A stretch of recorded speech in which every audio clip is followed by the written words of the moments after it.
Hello కాకా నమస్తే. అయితే ఈరోజు ముచ్చటేందంటే పవన్ కళ్యాణ్ గారు పేరు చెప్తేనే ఎంతో మంది ఇట్లా లేచిపోయిన పానాలు ఇట్లా ఉరికొస్తుంటాయి. కళ్యాణ్ గారు నిన్న శిల్పకళ వేదికలో జరిగిన హరిహర వీరమ్మల ప్రీ రిలీజ్ ఈవెంట్ ఎంత ఎమోషనల్ మాట్లాడని తెలుసా కాక. నాకైతే ఆటోమేటిక్ కళ్ళకి నీళ్ళు వచ్చేసి. సార్ మీ వీడియో చూడండి మామ, ఈ వీడియో చూడండి. మీకోసమే మాట్లాడతాను, నా అభిమానుల కోసం.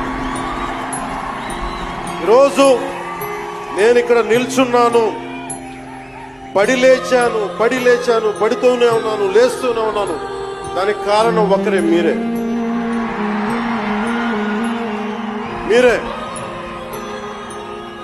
పడిపోయినా, కింద పడ్డా, లేచినా, ఉన్నా అన్నా నీ వెంట మేము ఉన్నాం.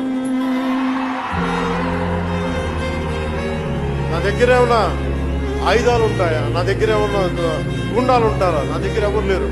గుండెల్లో ఉండే మీరు తప్ప.